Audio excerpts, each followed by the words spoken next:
Yo no sé hace cuántos años nosotros cantamos Él es el gran yo soy, pero desde que yo tengo memoria ahí en ese pueblito donde yo crecí, cantábamos esa canción. Y de alguna manera siento que no hemos comprendido a profundidad lo que significa saber que Jesús es el gran yo soy. Y uno podría comenzar en esta mañana haciéndose una pregunta. ¿Es posible conocer a Dios? ¿Es posible conocer a Dios? Y si la respuesta tuviese relación con el hecho de conocer a Dios de manera completa y perfecta, la respuesta evidentemente es que no podríamos conocer a Dios, no es posible. Nadie podría alcanzar semejante conocimiento porque Dios es infinito. Pero si la pregunta fuese solamente y se restringiera al hecho de conocer a Dios en relación con lo que Él nos ha revelado de sí mismo, la respuesta es sí. Sí es posible conocer a Dios a través de la revelación que Él nos ha dado. Para conocer a Dios, entonces debemos reconocer que Dios se debe dar a conocer al hombre. Tiene que haber una información que Dios haya provisto a través de la cual nosotros podamos entenderle, conocerle y aún entrar en una relación con Él. ¿Y por qué? Porque hay más de un tipo de conocimiento de Dios. Hay un conocimiento general que toda la humanidad tiene acerca de Dios y es un conocimiento que el hombre obtiene a través o por medio de la creación, a través de las cosas hechas, como dice Pablo. Y ese conocimiento lo tienen aún aquellos que no creen en Dios. Es decir, conocen acerca de Dios aunque no crean en Dios. Y Darwin, ¿eso dónde lo sacas? Pues Pablo, escribiéndole a la iglesia en Roma, en el capítulo 1 de su carta, en el versículo 18 dice, yo voy a pedir el favor que lo pongan en pantalla. Dice, porque la ira de Dios se revela desde el cielo contra toda impiedad e injusticia de los hombres que detienen con injusticia la verdad. Porque lo que de Dios se conoce les es manifiesto, pues Dios se lo manifestó. Porque las cosas invisibles de Dios, su eterno poder y deidad, se hacen claramente visibles desde la creación del mundo, siendo entendidas por medio de las cosas hechas, de modo que no tienen excusa. Es decir, que según Pablo sí es posible conocer a Dios. Pero aún la Escritura nos dice que hay un tipo de conocimiento de Dios que todos tienen ese conocimiento. El conocimiento que Dios está presente, que Dios existe, el conocimiento de que Dios es sabio y poderoso. Ese es un conocimiento que aún quienes niegan a Dios lo tienen. Lo que ocurre, y por eso Pablo utiliza que detienen con injusticia la verdad. Y uno podría decir, oiga, no, Darwin, uno detiene con mentira la verdad. En este sentido, lo que Pablo quiere decirnos es que el hombre, a través de la observación de la creación, a la única conclusión que llega de manera veraz es que Dios existe. Pero el hombre es injusto ante esa verdad y como no la acepta, entonces lo niega. Así que sí es posible conocer a Dios, aunque hayan aquellos que nieguen a pesar de toda la evidencia de la existencia de Dios, que Él es veraz. Y la Biblia pone un estándar muy alto y un alto valor al conocimiento de Dios. En otras palabras, la palabra de Dios le da un precio que muchas veces el hombre no le otorga al hecho de conocer a Dios. En Jeremías capítulo 9, que es un texto muy conocido de la palabra de Dios, Jeremías 9 versículo 23, por favor, dice algo maravilloso. Dice, no se alabe el sabio en su sabiduría, ni en su valentía se alabe el valiente, ni el rico se alabe en sus riquezas. Y luego pone un pero, ese más es una contracción, es un más sin tilde, no es de cantidad, y dice, pero alábese en esto el que se hubiere de alabar, en entenderme y conocerme que yo soy Jehová, que hago misericordia, juicio y justicia en la tierra, porque estas cosas quiero, dice Jehová. Ese conocimiento de Dios, ese privilegio que tenemos nosotros de poder conocer a Dios, debe estar por encima de todas las pasiones que como hombres podamos tener, que como seres humanos podamos tener. Hay pasiones que nos incitan, que nos motivan, como la riqueza, ¿cierto? ¿Quién no quiere ser rico? ¿Quién no quiere tener fama? ¿Quién no quiere tener sabiduría y poder? Pero por encima de todas esas pasiones, el privilegio más grande que nosotros podamos tener es el hecho de conocer a Dios. Ese es el mayor privilegio que nosotros podamos tener sobre esta tierra. Pero hay un conocimiento que va más allá todavía. Va más allá de meramente saber que Dios existe, porque es un conocimiento personal. Es un conocimiento relacional en el cual yo no solamente sé de la existencia de alguien, yo no solamente sé que esa persona existe, yo no solamente tengo un pequeño atisbo de lo que alguien es. De manera que nosotros podemos decir que hemos pasado de un conocimiento general o genérico acerca de que Dios existe a tener una relación particular con nuestro Dios. Una relación de intimidad. Dios para nosotros no es alguien lejano a nosotros, porque nosotros nos hemos dedicado a través de la inspiración divina a ahondar en el conocimiento de la persona de Dios que se ha revelado a través de su palabra. Lo mismo funciona de alguna manera en doble dirección. Y es que así como nosotros hemos decidido pasar del conocimiento genérico de Dios, de que Dios existe, a tener un conocimiento personal acerca de quién es Él, pues quiero decirle que Dios también nos conoce a nosotros.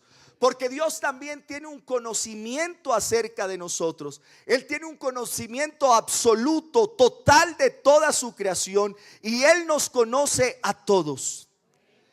Pero Él también, que tiene un conocimiento general de toda la humanidad, la palabra de Dios nos revela que Él tiene un conocimiento particular acerca de cada uno de nosotros.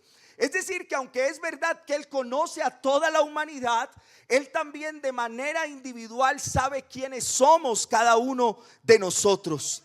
¿Por qué? Porque aunque Él conoce a todos, Él entra en una relación particular con algunos. Cuando Él dice, por ejemplo, yo a ese lo conozco, ese es de los míos.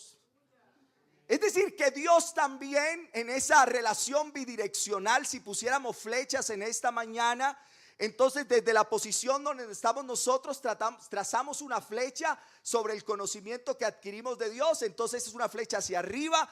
Pero Dios también tiene un conocimiento que diríamos que Él que está en lo alto es una flecha hacia abajo donde nos conoce. Pero ahora a toda esta humanidad que Él conoce, no con toda establece una relación cercana, íntima, especial, una relación personal.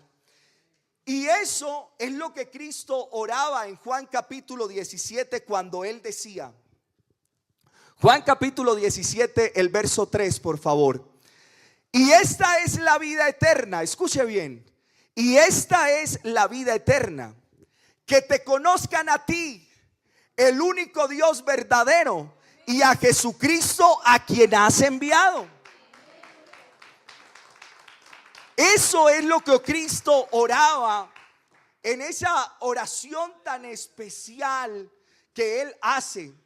Y uno a raíz de este texto podría hacerse una segunda pregunta. ¿Qué es la vida eterna? ¿Qué es la vida eterna? Y uno diría que si queremos definir la vida eterna, pues la vida eterna es una vida que no termina. Y ese es un conocimiento general. Pero lo que Cristo dice no es eso. Lo que Cristo dice es que la vida eterna es conocerlo a Él. Conocer a Cristo es tener la vida eterna. Por eso es que el conocimiento de Dios tiene tantas implicaciones en nuestra vida. Porque conocer a Dios implica entonces, como consecuencia del conocimiento que tenemos de Dios, que nosotros podamos obtener vida eterna. En ese sentido, no es una cuestión menor saber quién es Dios, porque tu vida eterna depende de qué tanto conoces a Cristo. Y si esa es una conclusión en positivo, pensemos en una conclusión en negativo. Si conocer a Dios es la vida eterna, no conocerle, ¿qué es? Pues no conocerle solo puede significar una cosa, y es perdernos para siempre, condenarnos eternamente y para siempre. Por eso Pablo, en la segunda carta o epístola que le escribe a una iglesia muy bonita, que es la iglesia en Tesalónica, en el capítulo 1, el verso 8, el apóstol Pablo dice que cuando Jesús vuelva otra vez, Él vendrá como juez, y en ese momento Él traerá castigo a los que no conocen a Dios. Por favor, pongamos segunda de Tesalonicenses 1, verso 8. Dice el texto: en llama de fuego para dar retribución a quienes. Y en consecuencia de no conocerle, no obedecen el evangelio de nuestro Señor Jesucristo. Y fíjese que hemos pasado de plantearnos la pregunta de si Dios se puede conocer, que se puede conocer de manera genérica, que se puede conocer de manera particular, que ahora Dios también nos conoce, que conoce a la humanidad, pero también nos conoce a nosotros de manera particular. Y ahora hemos comenzado a hablar de ese conocimiento de Dios, cómo nos permite pasar de tener una relación genérica a tener una relación íntima con nuestro Dios, y que ese conocimiento de Dios implica hechos fundamentales para nuestra vida, que si lo conocemos obtenemos vida eterna, pero que si no lo conocemos vamos a tener perdición. Y es importante porque no todos conocen a Dios. Así que uno podría pasar en esta noche de una pregunta general a una pregunta particular, que es importante hacérnosla nosotros mismos. Y la pregunta es: ¿tú conoces a Dios? Tú que estás en esta mañana aquí en este lugar, que has apartado tiempo, que has dejado de salir a trotar en la ciclorruta de Bogotá, ¿tú conoces a Dios? Y alguien diría: sí, pastor, yo sé que Dios existe. No me refiero a esa pregunta de si sabes que Dios existe. La pregunta es: ¿tú tienes una relación personal con Dios? ¿Tú tienes una relación íntima con Dios? No me tiene que responder. De manera que, como podemos ver, el conocimiento de Dios no es un lujo. No es ni siquiera una opción. Conocer a Dios es algo vital, es algo urgente, es algo necesario, importante, trascendente para la salvación de nuestras almas.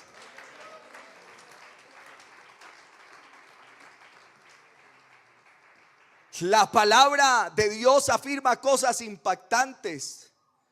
Y es que no solo es una consecuencia de no conocer a Dios la condenación, sino que el mismo Pablo, escribiéndole a la iglesia que tenía todo y de todo, a la iglesia de Corinto, les dice en el capítulo 15 la más grande disertación acerca de la verdad de la resurrección. El capítulo 15 de la carta a los Corintios, Pablo en el versículo 34, en la parte B del texto, Primera de Corintios 15, 34, por favor, dice: porque algunos, pensemos después del punto y coma, porque algunos no conocen a Dios, para vergüenza vuestra lo digo. Y esta no es una carta para personas no cristianas. Esta carta fue dirigida a una iglesia que, cuando comienza Pablo la disertación y el saludo, dice que esta es una iglesia dotada de absolutamente todo. Es decir, que hay gente que cree ser cristiano, cree pertenecer al cuerpo de Cristo, Pero Pablo nos está diciendo que para vergüenza de los que van a la iglesia, hay gente que no conoce a Dios.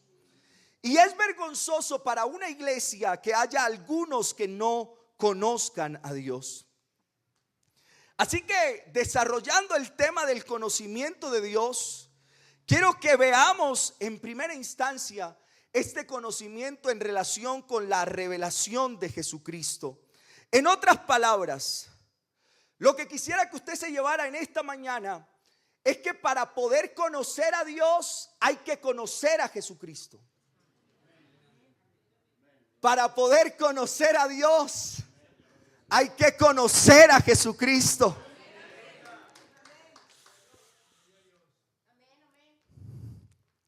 Yo me siento muy agradecido por que Dios me haya revelado su nombre. Porque hay gente que sabe hartísimo, pero no conocen a Cristo. Usted y yo conocemos a Cristo en esta mañana.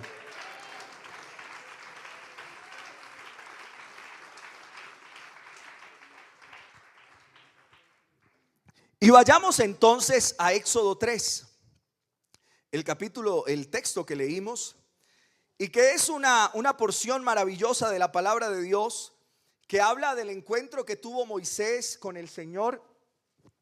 Y ese texto es el contexto del llamado de Moisés para convertirse en el caudillo que habría de dirigir la salida del pueblo de Egipto hasta la tierra prometida. Y yo voy a leer varios versículos. Dice desde el verso 1, dice: apacentando Moisés las ovejas de Jetro su suegro, sacerdote de Madián, llevó las ovejas a través del desierto y llegó hasta Horeb, monte de Dios, y se le apareció el ángel de Jehová en una llama de fuego. Fíjense en eso, se le apareció el ángel de Jehová en una llama de fuego en medio de una zarza. Y él miró y vio que la zarza ardía en fuego y la zarza no se consumía. Entonces Moisés dijo: iré yo ahora y veré esta grande visión, ¿por qué causa la zarza no se quema? Viendo Jehová que él iba a ver, lo llamó Dios de en medio de la zarza y dijo: Moisés, Moisés. Y él respondió: heme aquí. Y dijo: no te acerques, quita tu calzado de tus pies, porque el lugar en que tú estás, tierra santa es. Y dijo: yo soy el Dios de tu padre, Dios de Abraham, Dios de Isaac y Dios de Jacob. Entonces Moisés cubrió su rostro porque tuvo miedo de mirar a Dios.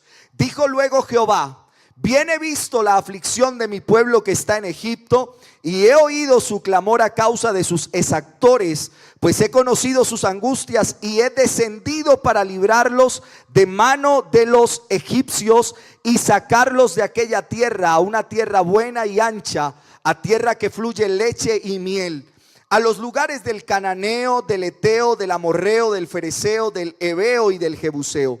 El clamor pues de los hijos de Israel ha venido delante de mí, y también he visto la opresión con que los egipcios los oprimen. Ven por tanto ahora y te enviaré a Faraón para que saques de Egipto a mi pueblo, los hijos de Israel. Entonces Moisés respondió a Dios: ¿quién soy yo para que vaya a Faraón y saque de Egipto a los hijos de Israel? Y él respondió: ve, porque yo estaré contigo, y esto te será por señal de que yo te he enviado. Cuando hayas sacado de Egipto al pueblo, serviréis a Dios sobre este monte. Dijo Moisés a Dios: he aquí que yo llego a los hijos, que llego yo a los hijos de Israel y les digo: el Dios de vuestros padres me ha enviado a vosotros. Si ellos me preguntaren cuál es su nombre, ¿qué les responderé? Y respondió Dios a Moisés: yo soy el que soy. Y así dirá, y dijo: así dirás a los hijos de Israel: yo soy, me envió a vosotros. Además dijo Dios a Moisés: así dirás a los hijos de Israel: Jehová, el Dios de vuestros padres, el Dios de Abraham, Dios de Isaac y Dios de Jacob, me ha enviado a vosotros. Este es mi nombre para siempre, con él se me recordará por todos los siglos. Es un texto preciosísimo. Moisés mismo, a quien se le atribuye la escritura de los 5 primeros libros de la Biblia, fue quien escribió esta narración. Y él se toma el trabajo de aclarar en el versículo 2 que el encuentro que él nos narra aquí es con el ángel del Señor. Y yo le dije, fíjese bien, porque ahí dice que con el ángel del Señor. Pero luego lo que se expresa es que no es con el ángel del Señor. Dice que el ángel no era otro sino Dios mismo. Así que a Moisés se le apareció Dios mismo en medio de una zarza ardiente que no se consumía. Pero como Moisés no sabía que era el ángel del Señor que estaba allí, en la curiosidad que tenía Moisés, él que conocía el desierto a profundidad y cómo las zarzas comúnmente se encendían por las altas temperaturas, pero en consecuencia del fuego se consumían, a él le llamó grandemente la atención el ver una zarza que no se consumía y comienza a acercarse eso. Imagínese que usted vea una planta en fuego y que no se consume. A cualquiera le entra la curiosidad de ver qué es lo que está pasando allí. Y él se va acercando y de repente una voz habla desde la planta. Eso fue lo que le pasó a Moisés. Así que Dios detiene la curiosidad del patriarca Moisés, llamándolo solemnemente por su nombre 2 veces. Moisés, Moisés. El patriarca no debía acercarse más y debía en consecuencia quitarse el calzado de sus pies. Dios le está transmitiendo un mensaje particular a Moisés. Dios le está diciendo, oye Moisés, detente y quita el calzado de tus pies porque tú eres inmundo y cada paso que estás dando te está acercando al lugar santo y yo soy santo, tú inmundo. Por favor, cada quien en su lugar, Moisés. Y Moisés está recibiendo nada más y nada menos que una revelación de parte de Dios mismo. Dios se está dando a conocer a Moisés. ¿Lo ve? Para poder conocer a Dios, Dios tiene que revelarse y Él se ha revelado a Moisés de esta forma.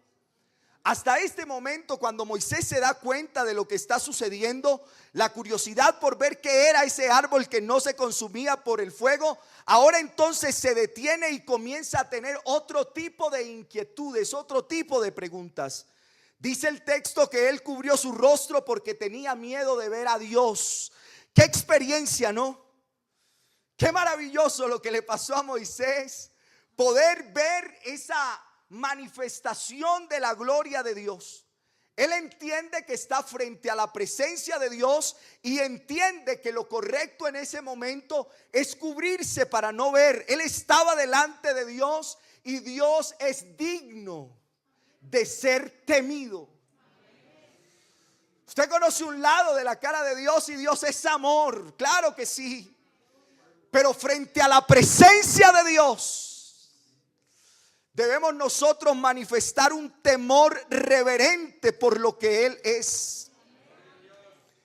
Y la primera cosa que entonces Moisés aprende en esa experiencia es que Dios no es el Dios de los deístas.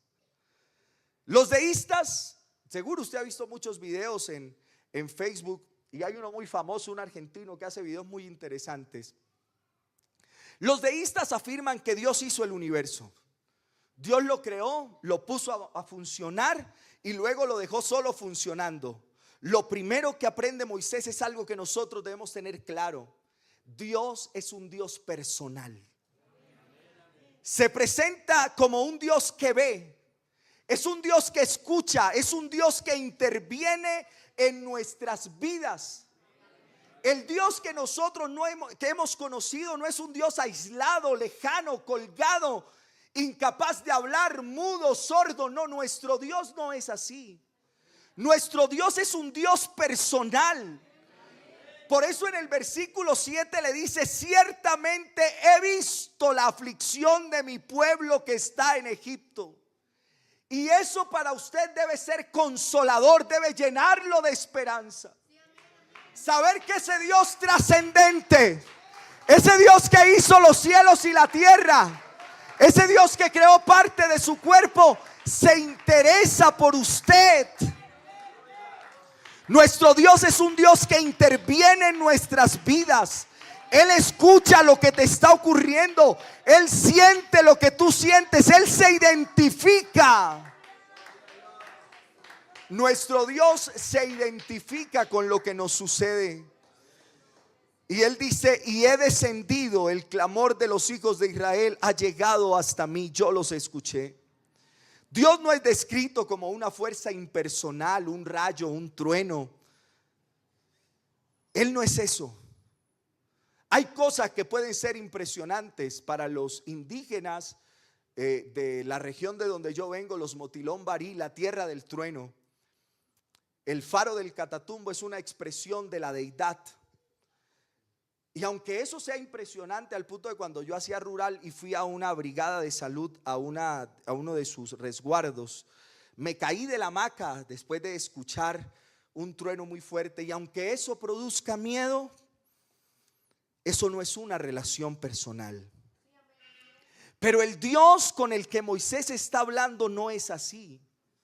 No es un mero poder que no tiene moral, que no hace ningún tipo de demanda ética a las personas.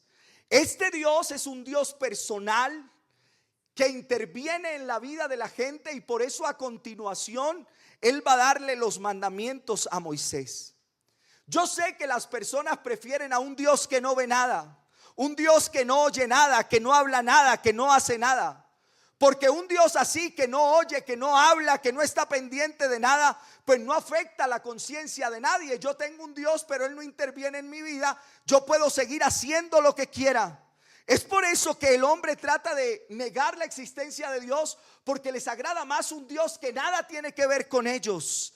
Es preferible creer que el universo es el resultado de millones de millones de millones de años, en los cuales los choques de energía produjeron un átomo inicial que vino a generar este vasto universo, a pensar de manera lógica frente a la realidad que es imposible que un universo tan complejo no haya sido creado por un Dios de una intelectualidad superior que está detrás de la creación del hombre.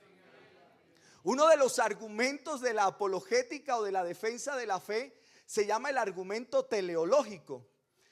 ¿Y eso qué es, Darwin? Esa es una palabra como muy técnica para decir una cosa sencilla. Y es que si usted, y yo he repetido esto, si usted se va al desierto del Sahara y no hay vida a 300 kilómetros a la redonda, y usted sabe que hace más de 50, 100 años ningún ser humano ha llegado allá, y usted llega al centro del desierto del Sahara y se encuentra un reloj Rolex con unos mecanismos mecánicos para permitir el movimiento de las manecillas muy complejo. A ninguno de ustedes se le ocurre pensar que ese reloj que se encuentra ahí, que tiene unos mecanismos mecánicos complejos, fue el resultado de que en el desierto del Sahara estaban regados todos los elementos que componían la mecánica del reloj, y que con el pasar de los años se fueron juntando y montaron un precioso reloj que da la hora exacta y que tiene unos mecanismos complejos. A nadie se le ocurre. Pero en cambio, si se nos ocurre pensar que el ser más complejo, más particular, más maravilloso, que es el ser humano, que cada célula de su cuerpo, de las 300,000 células de su cuerpo, está cargada de estructuras que aún hoy no hemos terminado de descubrir, no hemos terminado de entender. Pero es más fácil creer que no, que es casualidad. Que es casualidad que las células se formaron, se juntaron, se especializaron y fueron capaces de producir energía, como ocurre con las células del corazón, de manera autónoma. Pero no que existe un Dios, una mente detrás de la creación de organismos tan complejos.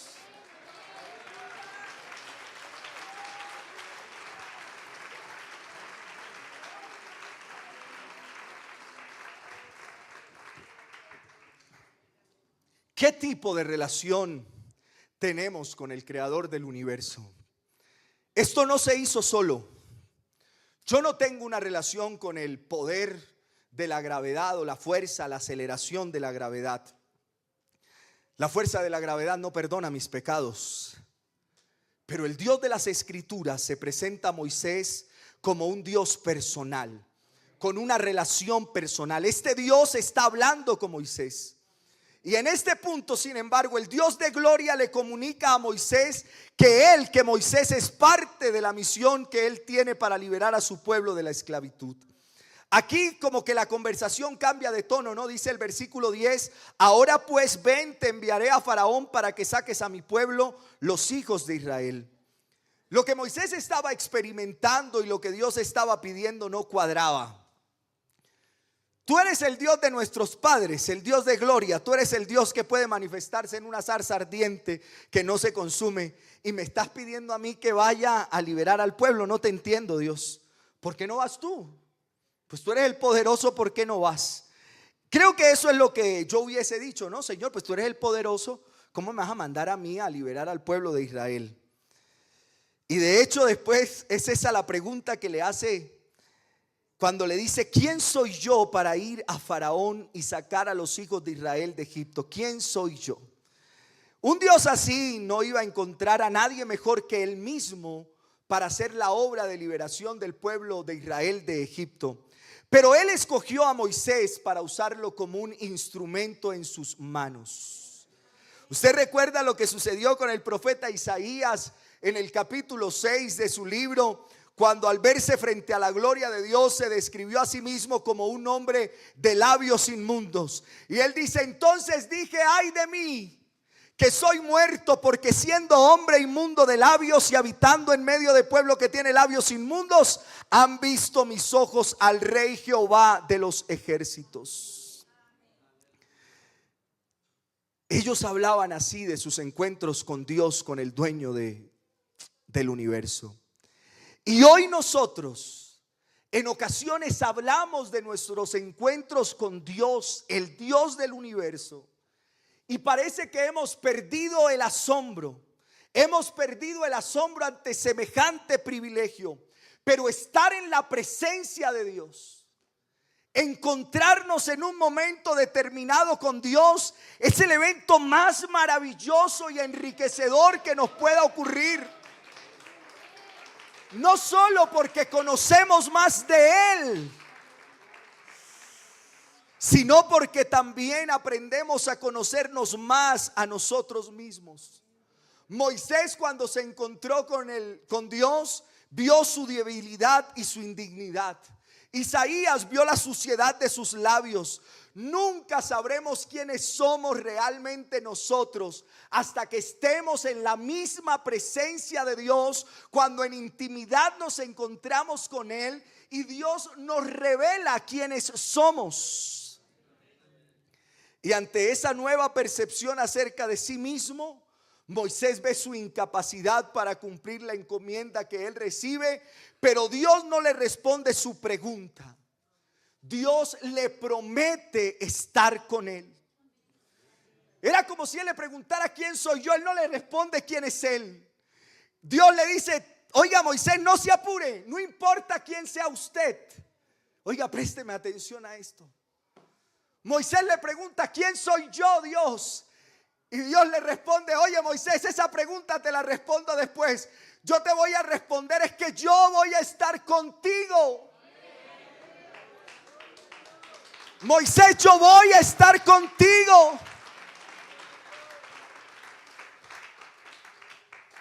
Y entonces Moisés pasa de preguntarse quién es él a preguntar quién eres tú. Y aquí Dios está diciendo, dile que el que lo hizo aún a él, a Faraón, es el que te está mandando que se hagan las cosas como yo digo. Y es maravilloso para nosotros saber, hermano, que aquí no es tan importante quién eres. No son tan importantes tus nombres. No son tan importantes tus títulos. No es tan importante la academia. No es tan importante tu apellido. No es tan importante cuánto dinero tienes, cuántas posesiones tienes. Aquí sigue siendo importante, trascendente, relevante. ¿Quién es Él? Y Él es el Rey del universo.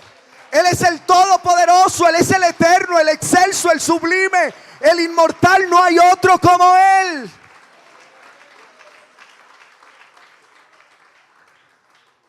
Y es ahí donde nos encontramos con esa porción que manifiesta el gran respaldo que tiene Moisés en el versículo 14. Y respondió Dios a Moisés, yo soy el que soy. Y dijo, así dirás a los hijos de Israel, yo soy, me envió a vosotros. Si se puede hablar de alguien que existe, ese soy yo, es lo que le dice Dios a Moisés. Todo lo demás depende de mí. Hermanos, Dios es conocible, lo dijimos al principio, pero hay que admitir que Él es incomprensible. Es imposible que lleguemos a conocer todo lo de Dios y comprender todos sus pensamientos, porque nuestro Dios es infinito y es grande. Isaías en el capítulo 55 versículo 8 y 9 dice: porque mis pensamientos no son vuestros pensamientos, ni vuestros caminos mis caminos, dijo Jehová. Como son más altos los cielos que la tierra, así son mis caminos más altos que vuestros caminos, y mis pensamientos más que vuestros pensamientos. Así que no podemos comprender a Dios, y por esta razón lo que Dios quiere que nosotros conozcamos de Él, Él lo revela. Y eso que Él revela es lo que podemos conocer. Y Dios entonces está dando a conocer a Moisés, y él, describiéndose a sí mismo, dice: yo soy el que soy. Y uno podría decir: qué respuesta tan extraña la de Dios, ¿no? Yo soy quien soy. Lo que quiere decirle Dios a Moisés es que Él es quien existe en sí mismo, que no depende de nadie más, que su existencia es completamente independiente. Ninguno de nosotros podemos decir yo soy el que soy, porque nuestra vida depende de múltiples factores externos que nos permiten estar vivos. Pregúntese usted, por ejemplo, si usted fuera dependiente de oxígeno, como en la época de la pandemia, y a alguien se le diera por cerrarle el oxígeno, pues usted no es quien es. Usted es en consecuencia de que el oxígeno fluya hasta su nariz, llegue a sus pulmones y todas sus células tengan oxígeno. Pero Dios, en cambio, lo que le está diciendo a Moisés es: Moisés, fíjate en algo. Yo soy el que soy, es decir, yo soy independiente de cualquier otra fuerza externa que me permita existir. Yo existo por mí mismo. Y cuando Dios decide presentarse a Moisés, lo hace en relación con eso, con el hecho de que en Dios está contenido todo lo necesario para existir. Que Dios no requiere de nadie más.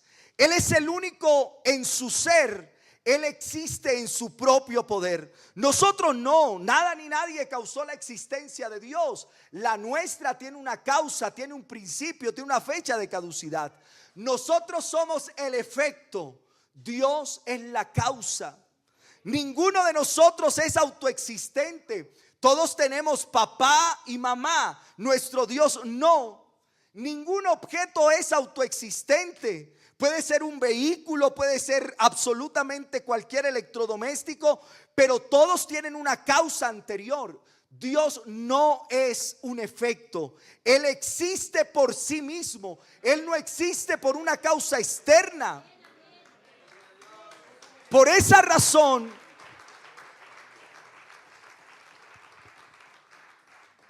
es que Él se presenta de esa manera. Y a usted le va a parecer extraño lo que le voy a decir, pero Dios es un ser que no puede no ser. O sea, es imposible que Dios deje de ser Dios. Es imposible que Dios no exista. Es una contradicción de sí misma. No existe ninguna otra opción a que Dios exista. Él es eternamente y para siempre, desde la eternidad hasta la eternidad. Él le está diciendo a Moisés: Moisés, quien está hablando contigo, el que te dice yo soy, ha existido desde siempre. El que está hablando contigo es el creador de todas las cosas. Por eso Moisés, cuando comienza a escribir el libro del Génesis, él no se pone a dar grandes explicaciones acerca del origen de Dios. Él es concreto. En el principio creó Dios los cielos y la tierra. Hermano, para que todo exista, todo lo que usted ve, es necesario que exista Dios. Así que frente a la pregunta de quién es Él, Él le responde: yo soy el único ser que no deriva su existencia de nada externo. Y yo aquí entonces le haría otra pregunta, van tres. ¿Por qué adoramos a Dios? ¿Por qué tú adoras a Dios? Y hemos dicho que hemos adorado a Dios todo el tiempo en gratitud por lo que Él ha hecho en favor de nosotros. En Apocalipsis nosotros encontramos al pueblo de Dios que lo adora porque Él es el creador. Él hizo los cielos y la tierra y todo lo que en ellos hay. Esa es una motivación para adorarle. Pero hay una motivación superior para adorar a Dios. Y es que nosotros adoramos a Dios por quien Él es. Porque aunque Él es sanador, sin importar si Él me sana o no me sana, Él sigue siendo el sanador y sigue siendo digno de adoración. Aunque un día en tu alacena todo se acabe y no llegue la provisión, Él sigue siendo el Dios proveedor y sigue siendo digno de la exaltación.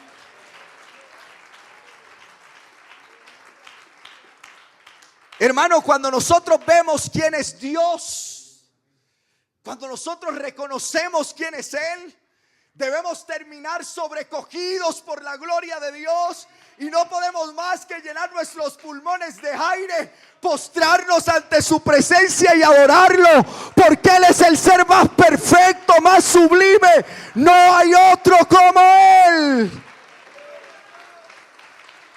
No hay otro como Él.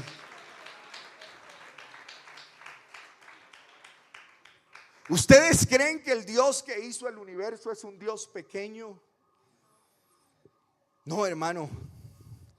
Yo creo que las cosas que cantamos de que Dios es grande se hace evidente cuando vemos lo que Él ha creado. Por eso podemos descansar en un Dios que es inmutable. Todos los hombres pueden prometernos cosas. Los gobiernos, el gobierno del cambio nos prometió cosas. Y no siempre son para lo mejor. Pero sin Dios realmente nada existiría. Sin Dios realmente nada ocurriría, nada se movería, ni las estrellas se moverían. El movimiento que hay en el mundo se lo debemos a Dios, porque Dios es el gran yo soy. Dios es el gran yo soy. Y lo que queremos mostrar en este punto, y yo espero que me rinda el tiempo, es que nosotros sí podemos conocer a Dios porque Él se dio a conocer.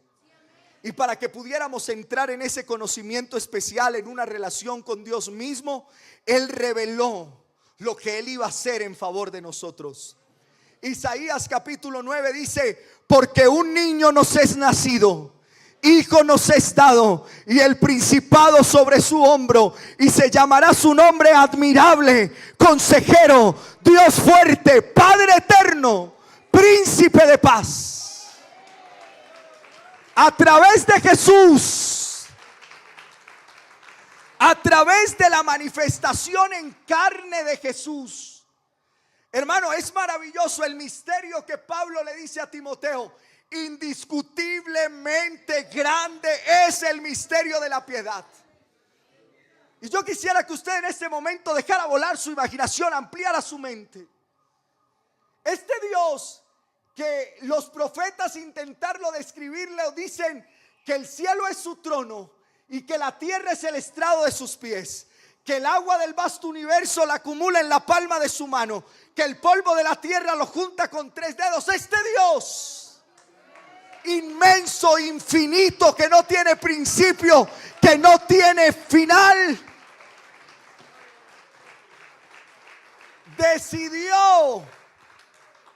decidió humanarse. A través de Jesús, su manifestación en carne, podemos conocer a Dios.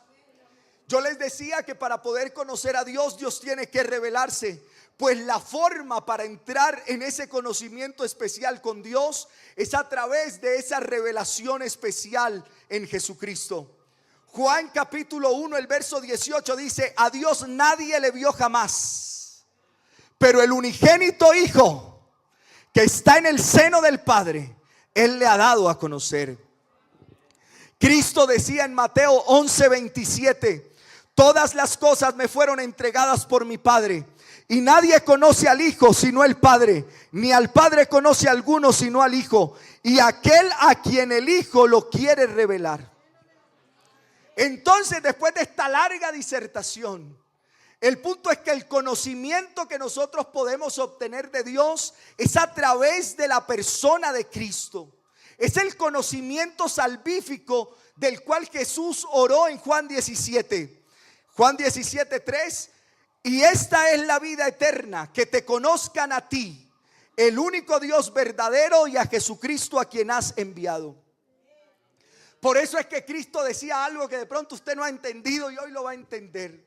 Jesucristo dijo: yo soy el camino, yo soy la verdad y yo soy la vida. Nadie viene al Padre sino a través de mí. Es decir, nadie puede conocer a ese Dios que en la creación nosotros llamamos Padre si no es a través del Hijo. Pero fíjese que las palabras de Jesús no son en tercera persona. No es nadie va, es nadie viene.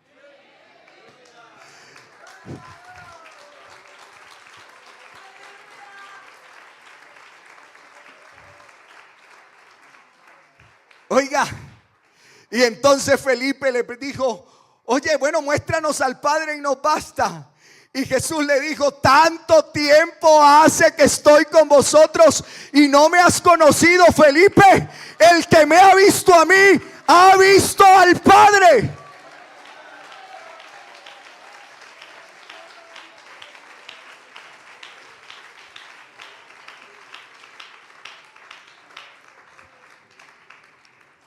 Hermanos, ir a Cristo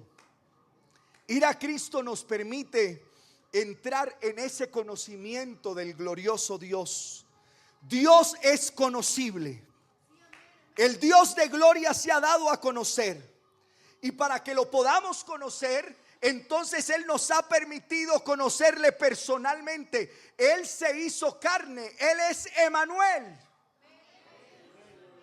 Jesús es Emanuel. Jesús es Dios con nosotros.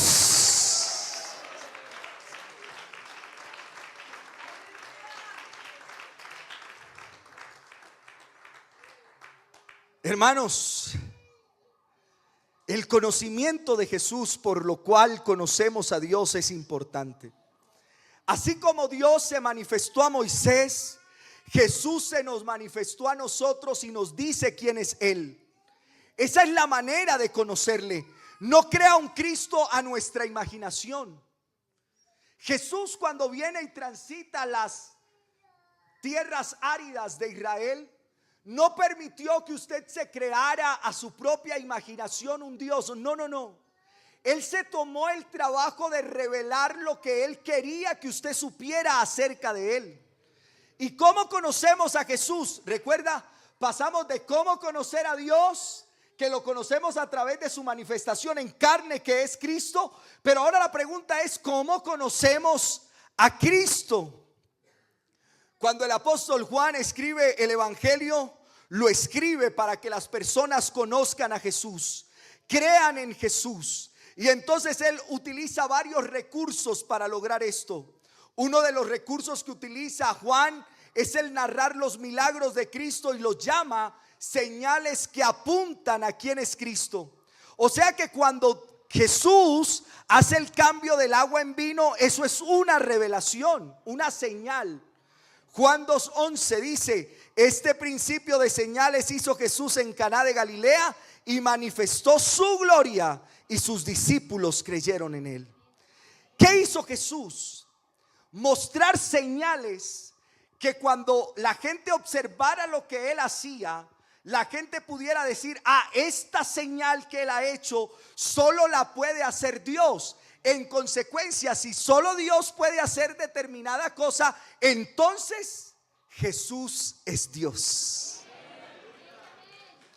Pero él usa otra forma, y son las declaraciones, los yo soy de Jesús, o los grandes yo soy de Jesucristo. Es una manera en que también nosotros podemos entender quién es Él. su identidad y lo que implica para nosotros son las declaraciones que él hace, como en Juan 6:35. Jesús le dijo: yo soy el pan de vida. Si Jesús es el pan de vida, tenemos que alimentarnos de él. En Juan 8:12, él dice: yo soy la luz del mundo. Y si él es la luz del mundo, estar sin Jesús es estar en tinieblas. En Juan 19 él dice: yo soy la puerta. Y si él es la puerta, él es el único que provee acceso a Dios. En Juan 10:11 él es el buen pastor. Es decir, sin Dios andamos como ovejas extraviadas, perdidas, expuestas al peligro. Pero él es el buen pastor. ¿Y qué hace el buen pastor? Pues bueno, el buen pastor dio su vida. El buen pastor dio su vida por sus ovejas. Juan 11:25: yo soy la resurrección y la vida. Sin Cristo estamos muertos. Él nos provee la vida y la vida eterna. Juan 14:6: yo soy el camino y la verdad. Juan 15:1: yo soy la vid verdadera. Jesús se toma el trabajo de explicarnos quién es Él para nosotros a través de esas definiciones. Yo soy esto, yo soy aquello. A través de eso podemos conocer quién es Él, y eso nos habla de cómo Él es. Él es todo. Hermano, Él es todo. Pero en algunas ocasiones Jesús utilizó la expresión yo soy sin que hubiera añadido algo más después. Y son expresiones que nos parecen extrañas. Pero cuando usted observa las declaraciones de Juan acerca de yo soy sin agregar ninguna cosa, pero las observa a la luz de Éxodo 3, entonces cobra sentido lo que dice Jesús cuando dice yo soy. Y usted recuerda que en Éxodo 3 él dijo que él era, que yo soy. Juan 8:24 dice: porque si no creéis que yo soy, en vuestros pecados moriréis. Imagínense que alguien le diga a uno yo soy, en este país donde la gente anda diciendo usted no sabe quién soy yo. Pero Jesús hace esa declaración y a nosotros nos parecería extraña. Pero que Jesús diga: si no creéis que yo sois, en vuestros pecados moriréis, es que Él está diciendo más que en la manera en que nosotros usaríamos esa frase. Él está haciendo referencia al texto de Éxodo 3. Él está haciendo referencia a eso que más adelante en el mismo capítulo dice, Juan 8:28.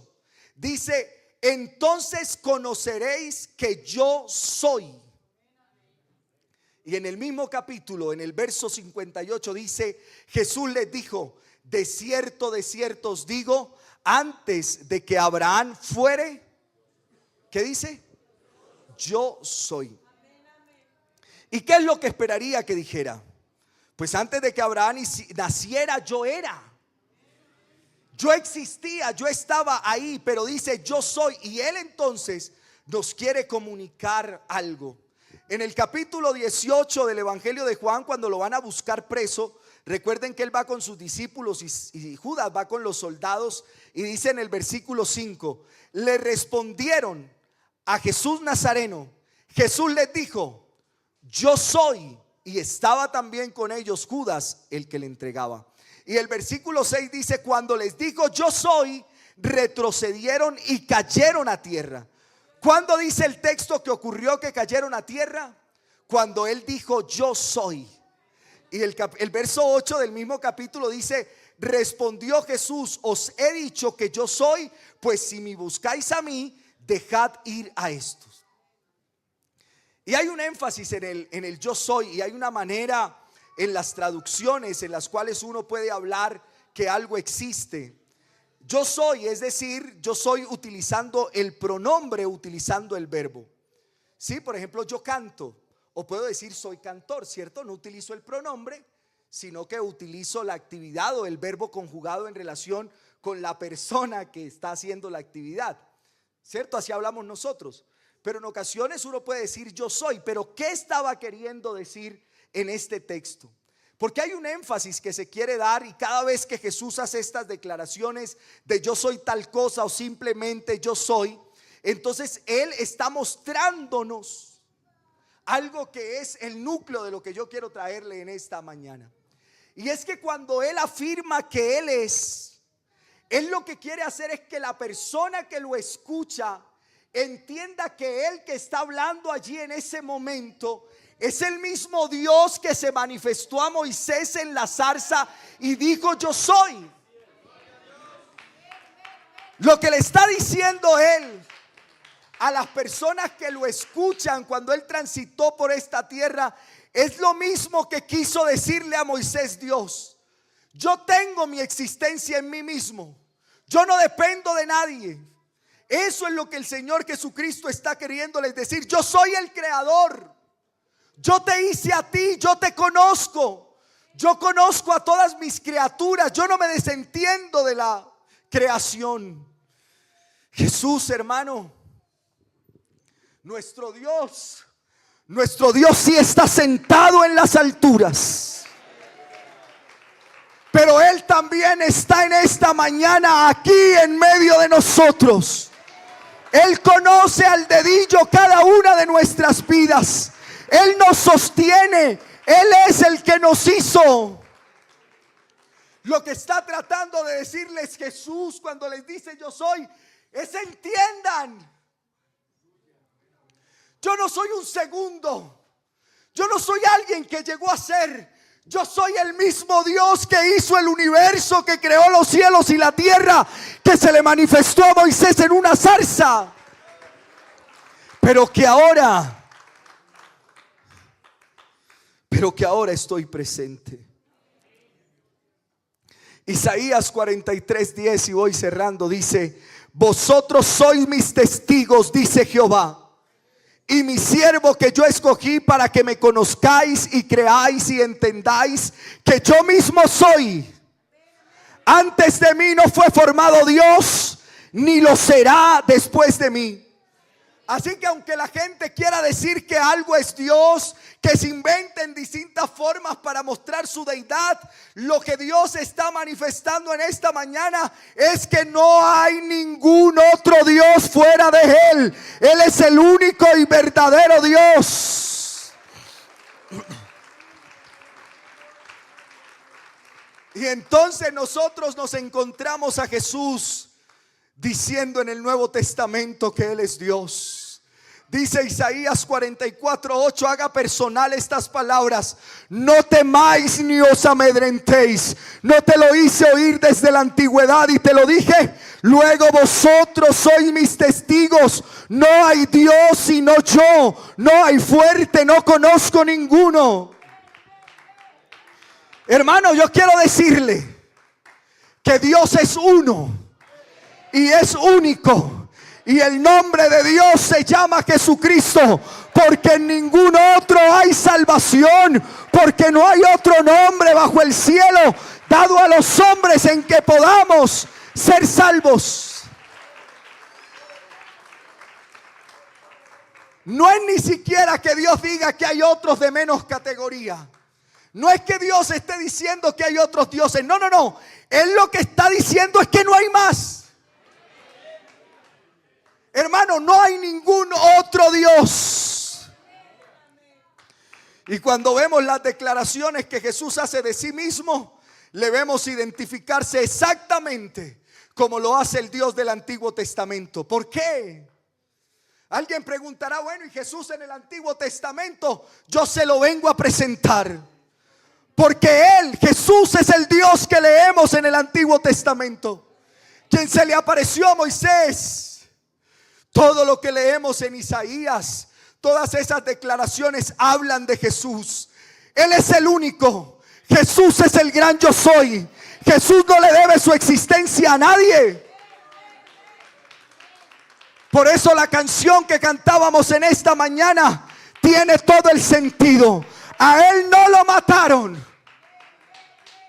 No fue que alguien podía quitarle la vida a Jesús. Él decidió entregarla así.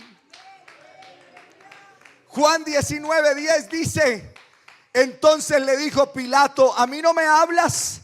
¿No sabes que tengo autoridad para crucificarte y que tengo autoridad para soltarte? Factiblemente Jesús pudo haberse reído de Pilato. Oye, qué tonto eres, Pilato. Si es que yo soy Dios, yo tengo el poder para llamar un ángel que venga y me libre de esta situación.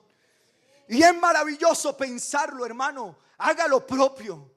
El hecho de que el Dios del universo estaba a propósito, planeado, premeditado, que Jesús viniera a la tierra, nunca fue el plan B. La manifestación de Dios en carne siempre fue el plan A. Usted para Dios es tan importante, hermano. Yo quisiera que usted hiciera personal estas palabras. Y si tiene falta de autoestima, se la quite. Si el autoconcepto suyo es muy bajo, se lo quite. Usted es tan valioso.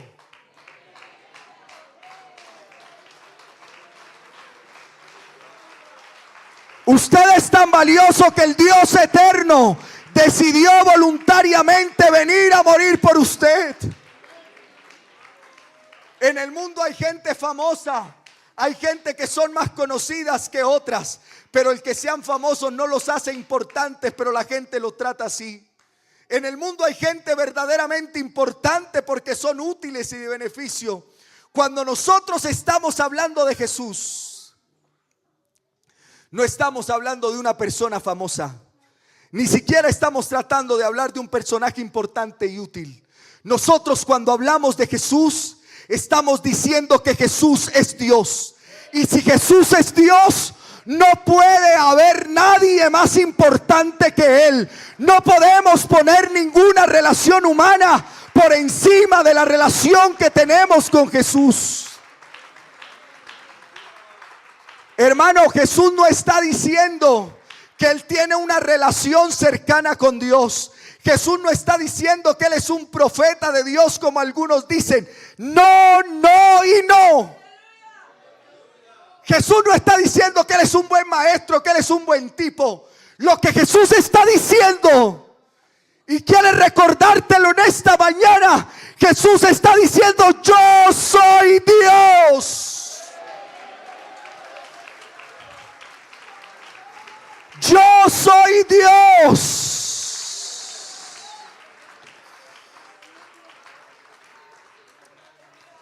Y si Jesús es quien dice ser, eso tiene grandes implicaciones, como también las tendría si Él no fuera quien dice ser.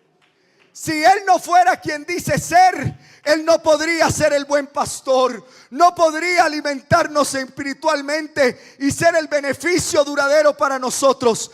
Pero si Él dice ser quien es, y verdaderamente Él es, entonces Él es el buen pastor.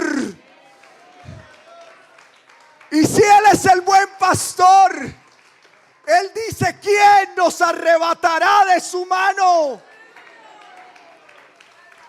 ¿Quién nos arrebatará de su mano? Hay un tipo de muerte que es morir en nuestros pecados, y hay otro tipo de muerte que es morir, pero no en nuestros pecados. Y la diferencia es si yo creo o no creo en Jesucristo. Morir en tus pecados será un desastre. Antes de morir tienes que creer.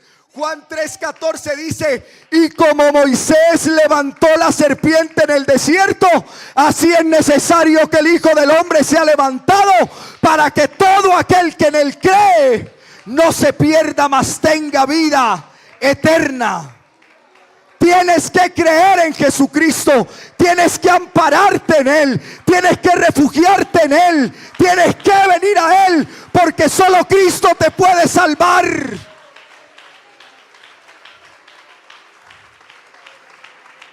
Porque Pablo, escribiéndole a Timoteo, le dijo: porque hay un solo Dios. Hermano, porque hay un solo Dios. Aleluya. Y un solo mediador entre Dios y los hombres, Y yo se lo quiero presentar. Es Jesucristo hecho hombre.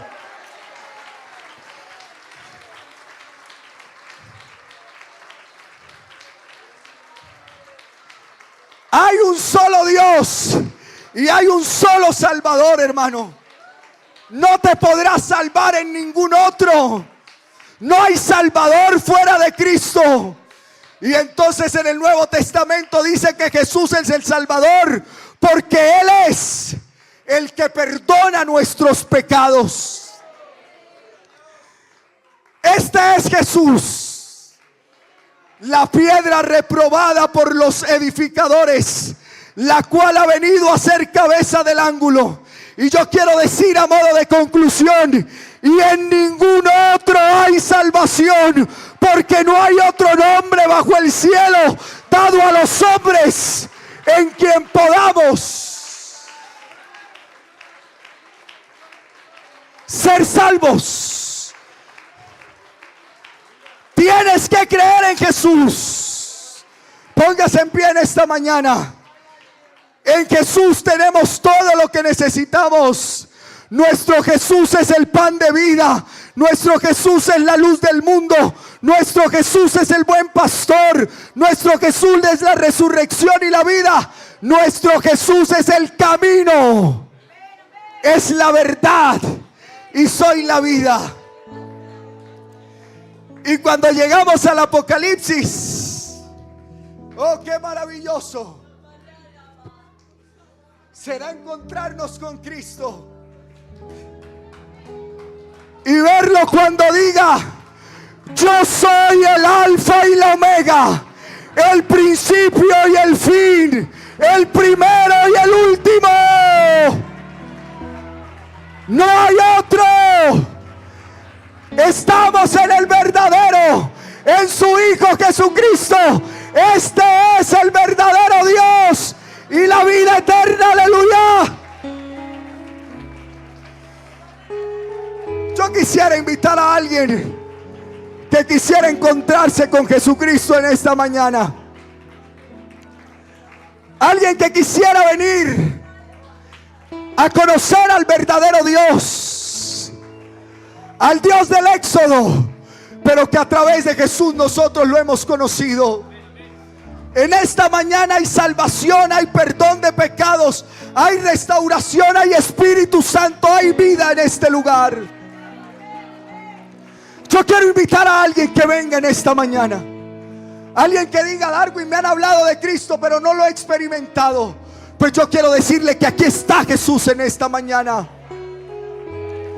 Y que Él quiere tocar su vida. Él quiere impactar su vida. Venga en esta mañana ante la presencia de nuestro Dios, que Él está aquí. Adoremos en esta mañana a nuestro Dios. Exaltemos a Dios en esta hora.